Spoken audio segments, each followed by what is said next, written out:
Shalom Bapak Ibu Saudaraku yang dikasihi Tuhan. Senang rasanya masih bisa melayani meskipun hanya bisa melalui layar kaca. Saat ini kita akan kembali belajar tentang kebenaran firman Tuhan. Itulah sebabnya mari terlebih dahulu kita berdoa. Kami bersyukur kepadamu ya Bapa di surga, karena kebaikan-Mu lah kami ada sampai saat ini. Kami hendak membaca dan merenungkan firman bersama-sama. Mohon Roh Kudus kiranya bekerja atas kami, kuasai hati dan pikiran kami, supaya kami boleh dapat mengerti kebenaran firman, dan kami boleh didorong untuk menjadi pelaku-pelaku firman. Kami berdoa, berserah di hadapan-Mu, dalam nama Tuhan Yesus. Haleluya, amin. Baik, kita akan melanjutkan pelajaran kita tentang pengakuan iman rasuli. Pada minggu yang lalu kita sudah belajar tentang pengakuan iman rasuli yang pertama, yaitu aku percaya kepada Allah, Bapa yang Maha Kuasa, Khalik langit dan bumi. Dan pada saat ini kita akan belajar poinnya yang kedua, yaitu aku percaya kepada Yesus Kristus, anaknya yang tunggal, Tuhan kita, yang dikandung daripada Roh Kudus, lahir dari anak darah Maria, yang menderita sengsara di bawah pemerintahan Pontius Pilatus. Nah, teks Alkitab yang akan kita baca pada saat ini diambil dari beberapa tempat, yaitu dari Lukas 1 ayat 35, Matius 1 ayat 23, dan Matius 27 ayat 11 sampai 14. Mari kita membacanya terlebih dahulu. Lukas 1 ayat 35 berkata demikian. Jawab malaikat itu kepadanya, Roh Kudus akan turun atasmu dan kuasa Allah yang maha tinggi akan menaungi engkau. Sebab itu anak yang akan kau lahirkan itu akan disebut Kudus, anak Allah. Matius 1 ayat 23 berkata, sesungguhnya anak darah itu akan mengandung dan melahirkan seorang anak laki-laki.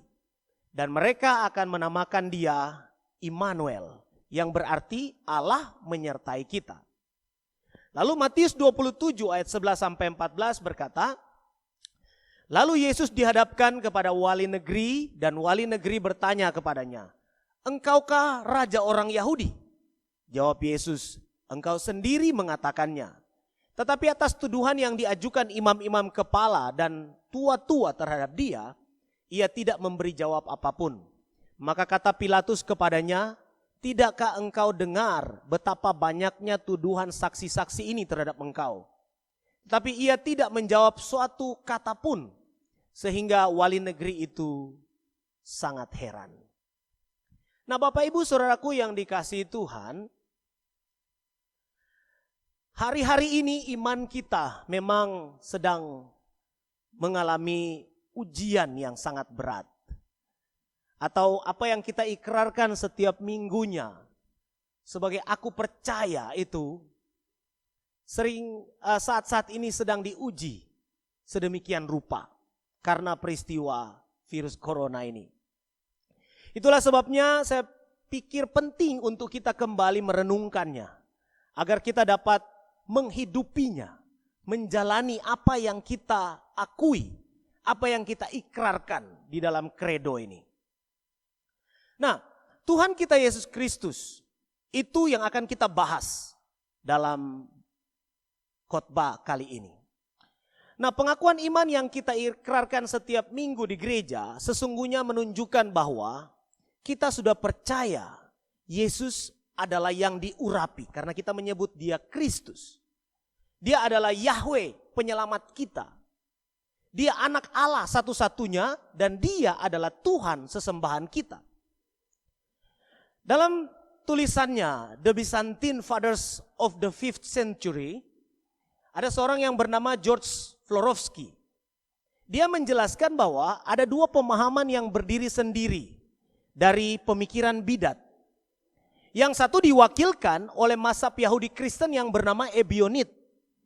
Singkatnya, mereka mengajarkan bahwa Yesus adalah manusia biasa yang mengamati dengan cermat hukum-hukum Yudaisme. Dan kemudian ia menjadi Mesias. Lalu pemahaman ekstrim lainnya diwakilkan oleh kaum doketis. Istilah ini berasal dari bahasa Yunani dokein yang berarti tampak atau kelihatannya. Doketisme ini sebenarnya jauh lebih kepada suatu spekulasi atau sikap daripada sebuah doktrin terpadu atau kelompok yang menyatu. Nah, sekte-sekte gnostik yang banyak sekali akan masuk ke dalam sistem bidat doketis mereka yang tendensius. Singkatnya, kaum doketis memandang penderitaan dan kemanusiaan Kristus sebagai hal yang semu daripada hal yang nyata. Justin Martyr menyebut mereka sebagai kaum yang mengklaim bahwa Yesus Kristus tidak benar-benar datang menjadi daging, menjadi sarks, tapi hanya sebagai roh. Dan mengungkapkan suatu penampilan, fantasian dari daging. Itu kata mereka menurut Justin Martyr. Nah, apa yang signifikan adalah bahwa dua pengajaran bidat ini, doketis dan ebionit, merangkul dua pandangan kristologi yang berbeda, dan pandangan yang berbeda ini telah sangat ditentang oleh kristologi gereja yang dibuktikan dalam Injil Yohanes. Yang satunya terlalu berlebihan menekankan kodrat manusia Kristus, dan yang lain terlalu berlebihan menekankan kodrat ilahi Kristus. Dari sini kita melihat dua penekanan meskipun dalam perbedaan konteks historis dan doktrin yang muncul di kemudian harinya dengan bentuk yang lebih canggih, yaitu Nestorianisme dan monofitisme. Harnack menerapkan istilah adopsionis untuk ebionit dan istilah pneumatik untuk doketis atau istilah anak Buddha. Sekarang ini di gereja-gereja ngeroh, pneumatik ya. Nah, para penulis Kristen mula-mula secara konstan menentang dua pandangan yang tendensius ini.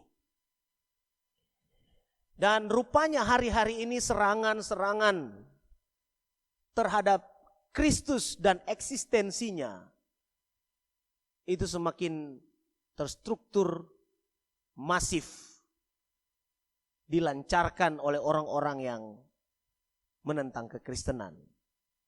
Apalagi di masa-masa yang sulit seperti ini. Nah, kita kembali kepada pengakuan iman rasuli kita. Kalimat utama dalam pengakuan iman rasuli tentang Kristus berbunyi, dan kepada Yesus Kristus anaknya yang tunggal Tuhan kita. Di sepanjang sejarah kekristenan, bukan hanya sekarang, orang telah mempertanyakan bahkan berbantah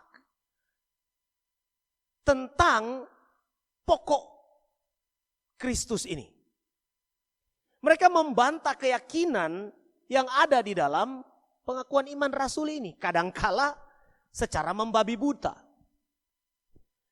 Mereka bertanya, bagaimana mungkin orang Kristen mengakui bahwa Yesus adalah anak tunggal Allah dan Tuhan mereka.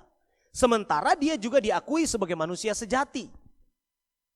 Nah, dalam kredo rasuli ini dikemukakan secara singkat jawaban tentang pertanyaan tersebut.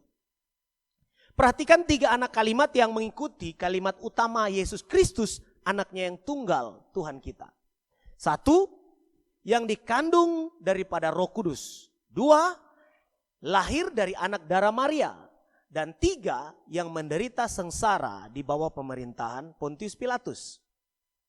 Lalu orang mempertanyakan lagi, apa dasar orang Kristen meyakini hal yang aneh seperti itu? Saya mau katakan, sebenarnya ini bukanlah keanehan, tetapi lebih tepat keunikan. Ya, keunikan Yesus. Dalam kredo atau syahadat ini, orang Kristen meyakini bahwa Yesus Kristus adalah unik. Artinya tiada duanya di seluruh jagat raya ini. Syahadat ini menegaskan tentang siapa Yesus dari segi hakikat keberadaannya. Nah, yang pertama, Yesus itu ilahi. Dikatakan di sana yang dikandung daripada Roh Kudus. Untuk menjelaskan poin ini kita perlu melihat teks Alkitab yang menyatakan tentang proses kelahiran Yesus.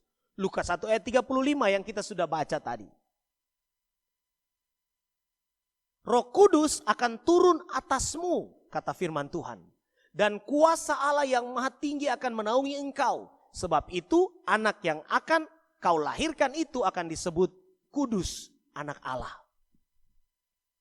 Dalam teks tersebut malaikat menjelaskan kepada Maria bahwa anak yang dikandung itu dari Roh Kudus. Ini bicara mengenai asal-usul anak itu adalah dari atau bersumber dari Roh Kudus, Allah, ilahi, bukan dari benih manusia Yusuf. Dan Maria disebut anak darah atau seorang perawan pada saat mengandung Yesus. Lalu kemudian Gabriel melanjutkan bahwa anak itu kudus. Adakah yang kudus di seluruh dunia ini sebagai manusia selain Allah? Disebut kudus dan disebut anak Allah. Ini ajaib. Artinya Yesus itu Allah masuk di dalam daging. Filipi 2 ayat 6 dikatakan, yang walaupun dalam rupa Allah tidak menganggap kesetaraan dengan Allah itu sebagai milik yang harus dipertahankan. Dalam terjemahan King James dikatakan, who being in the form of God, thought it not robbery to be equal with God.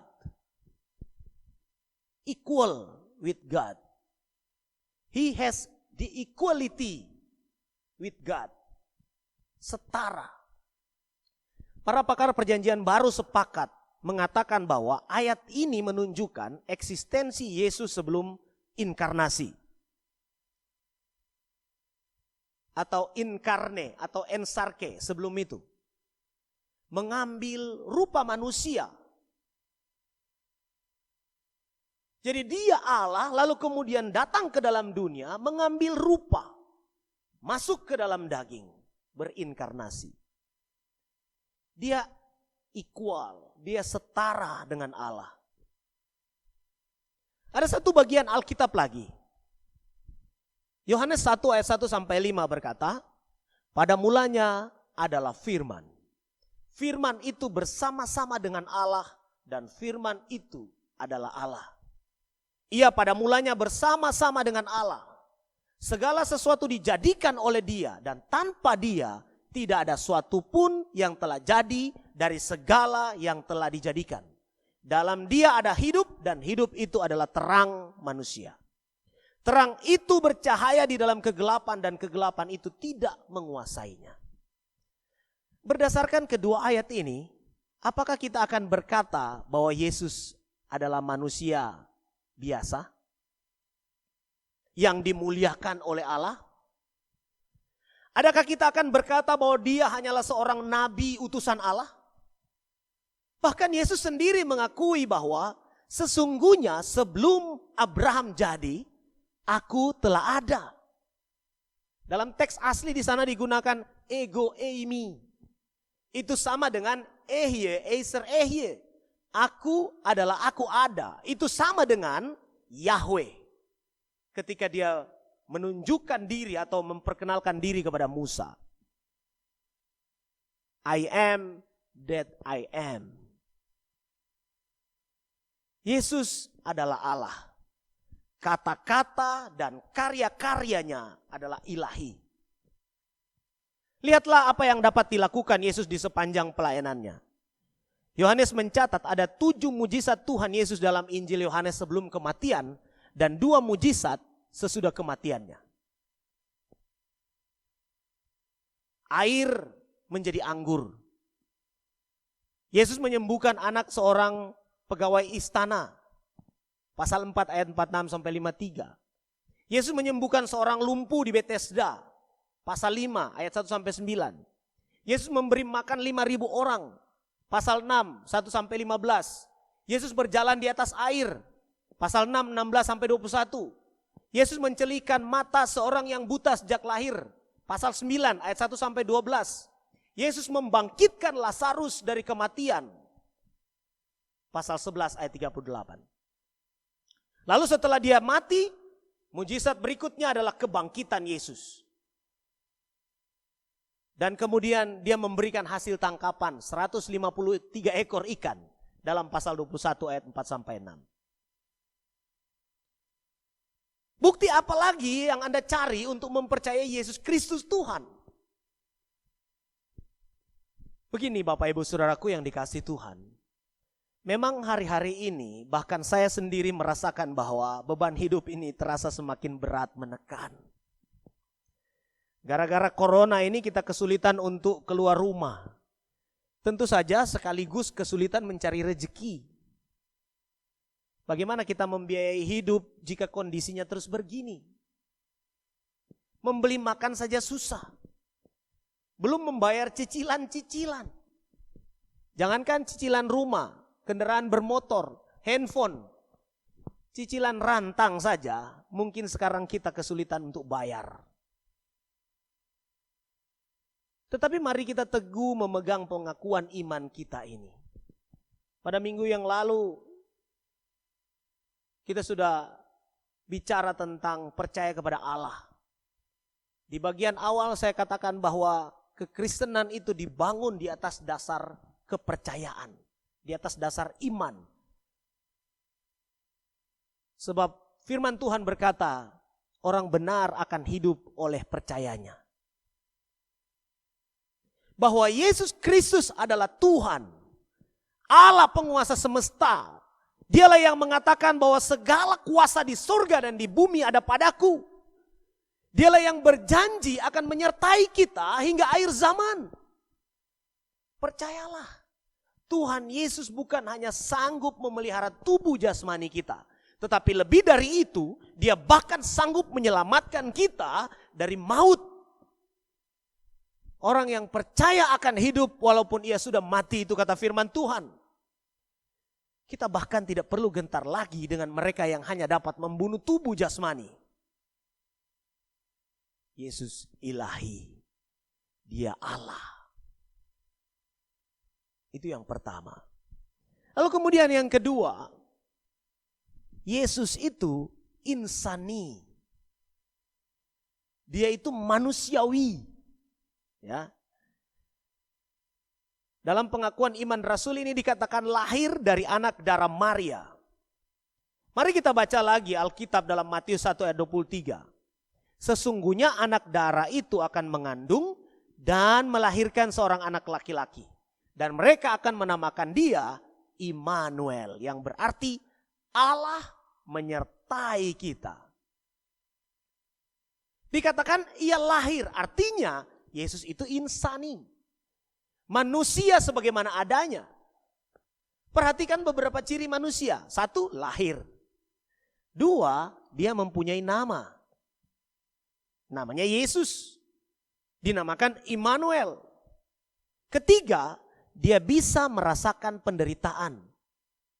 Dan nanti dijelaskan, dia bisa mati. Yesus adalah manusia lumrah sebagaimana kita. Mengalami pergumulan seperti kita. Dan dia menang atas semua. Itulah manusia Yesus. Ibrani 4 ayat 15 berkata, sebab imam besar yang kita punya bukanlah imam besar yang tidak dapat turut merasakan kelemahan-kelemahan kita. Sebaliknya sama dengan kita, ia telah dicobai hanya tidak berbuat dosa. Artinya dia mengerti pergumulan kita, memahami solusinya dan dapat mengatasinya. Itulah Yesus. Itulah keunikan pribadi Yesus. Dia ilahi sekaligus insani. Yesus ini bukanlah Allah yang bersemayam di atas langit sana dan ongkang-ongkang kaki sambil melihat ke bawah dan berkata, kasihan sekali manusia itu ya. Mereka menderita di bumi. Lalu dia berkata, ya sudahlah, biarkan saja mereka menanggung semua akibat dosa mereka. Tidak, tidak. Dia turun dari singgasananya di surga. Menunjukkan bahwa dia benar-benar mengasihi kita, mengerti kita, dan tentu tahu solusi dari pergumulan-pergumulan kita.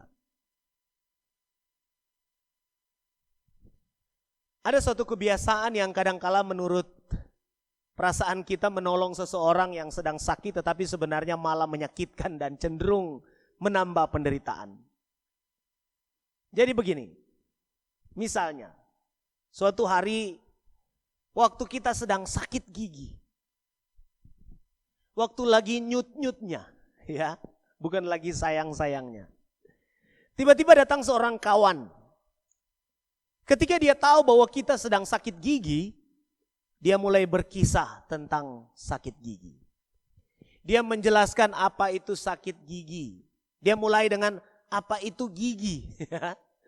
Bagaimana gigi itu bisa sakit. Hingga apa yang dapat menyembuhkan sakit gigi itu. Lalu setelah kisahnya berakhir, ia pun beranjak dari tempat duduknya dan pamit pulang. Kira-kira Bapak Ibu Saudaraku yang dikasihi Tuhan, bagaimana perasaan Anda jika diperlakukan seperti itu? Nah, Yesus ilahi itu tidak demikian. Dia datang ke dunia menjadi sama seperti kita, menjadi manusia. Sehingga dia dapat turut merasakan kelemahan-kelemahan kita. Dia seolah-olah ingin memberitahu, aku benar-benar tahu, lihat. Aku mengalami seperti yang kau alami. Hanya saja, ia tidak berbuat dosa. Dia tahu segala deritamu, saudaraku. Dia mengerti secara persis dan sempurna. Dan puncaknya, dia tahu solusi dari setiap pergumulan kita. Jadi hanya dialah satu-satunya pribadi yang tepat untuk kita datangi. Ada sebuah lagu yang liriknya kira-kira lagunya begini. Serahkanlah hidupmu padanya, serahkanlah seluruh persoalanmu. Sebab di dalam namanya ada jaminan kekal di dalam segala perkara. Kalimat selanjutnya berseru kepada Yesus. Karena dia akan memberi kedamaian abadi. Nah Bapak Ibu Saudaraku yang dikasihi Tuhan. Itulah Yesus kita. Itulah yang setiap minggu ketika beribadah di gereja kita sama-sama ikrarkan pengakuan imannya. Aku percaya kepada Yesus Kristus, anaknya yang tunggal, Tuhan kita. Dia ilahi, dia juga insani. Dia Allah yang maha kuasa, tapi dia juga merasakan apa penderitaan kita di dunia ini. Lalu yang ketiga, di dalam pengakuan iman ini menunjukkan tentang selain Yesus ilahi, Yesus insani, Yesus histori. Atau Yesus sejarah. Dikatakan dalam pengakuan iman kita menderita di bawah pemerintahan Pontius Pilatus. Mari kita lihat Matius 27 ayat 11 yang tadi kita sudah baca di awal. Dikatakan, lalu Yesus dihadapkan kepada wali negeri. Dan wali negeri bertanya kepadanya, engkaukah raja orang Yahudi? Jawab Yesus, engkau sendiri mengatakannya. Tetapi atas tuduhan yang diajukan imam-imam kepala dan tua-tua terhadap dia, ia tidak memberi jawab apapun. Maka kata Pilatus, perhatikan, ada nama disebut di sana. Kata Pilatus kepadanya, tidakkah engkau dengar betapa banyaknya tuduhan saksi-saksi ini terhadap engkau? Tetapi ia tidak menjawab suatu kata pun sehingga wali negeri itu sangat heran. Nah, apa maksudnya Injil mencatat nama Pilatus, pemerintahan dan wali negeri, gubernur maksudnya. Tujuannya supaya pembaca mengetahui bahwa kisah Yesus ilahi insani itu bukanlah sebuah mitos, bukan sebuah dongeng, bukanlah sebuah fiksi. Ini fakta sejarah. Kita dapat membandingkan dengan sejarah kekaisaran Romawi. Apakah pernah ada sebuah kerajaan yang menguasai dunia. Ada. Romawi pernah menguasai wilayah Palestina. Lalu kita bisa bertanya, mencari tahu, adakah gubernur yang namanya Pilatus? Semuanya cocok dan pas dengan sejarah mengenai Yesus. Sejarawan-sejarawan mereka, saudara bisa telusuri tulisan-tulisannya. Seperti tulisan Tacitus, Pliny Muda, dan masih banyak lagi yang lain. Jadi bukti baik dari dalam Alkitab maupun dari luar Alkitab tentang Yesus yang histori ini, itu sinkron, ada.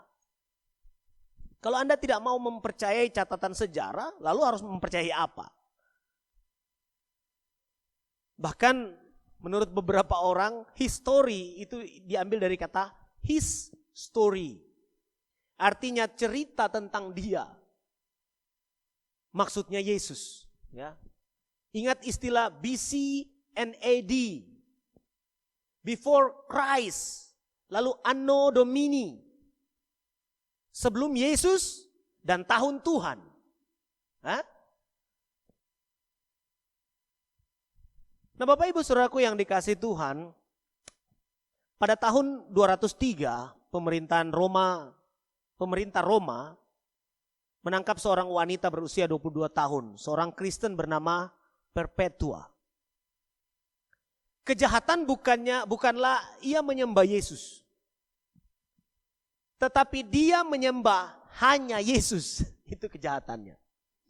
Dia menolak untuk menyembah dewa-dewa lain. Akibatnya dia dinyatakan bersalah karena pengkhianatan dan dihukum mati. Kenapa sih Perpetua ini begitu kokoh pada pendiriannya? Mengapa dia tidak berkompromi saja agar nyawanya terselamatkan? Jawabnya adalah karena dia tahu bahwa yang dia percayai adalah suatu fakta sejarah. Saudara, iman kita ini benar. Kita tidak mengimani sesuatu yang kosong. Keyakinan kita dibangun di atas dasar fakta sejarah yang dapat ditelusuri dan dibuktikan. Jangan minder dengan imanmu, saudaraku. Ingatkah kita bagaimana ketika Thomas bertemu Tuhan Yesus setelah kebangkitannya? Tuhan sama sekali tidak keberatan membuktikan bahwa dia benar-benar bangkit. Hanya saja Tuhan berkata, karena engkau telah melihat aku, maka engkau percaya. Berbahagialah mereka yang tidak melihat namun percaya. Yohanes 20 ayat 29. Ini berhubungan dengan bagaimana kita bersaksi, menceritakan kebenaran, menunjukkan bahwa aku orang Kristen dan imanku adalah iman yang dibangun di atas dasar fakta. Bukanlah isapan jempol belaka. Mari jalani panggilanmu. Hari-hari ini memang sulit.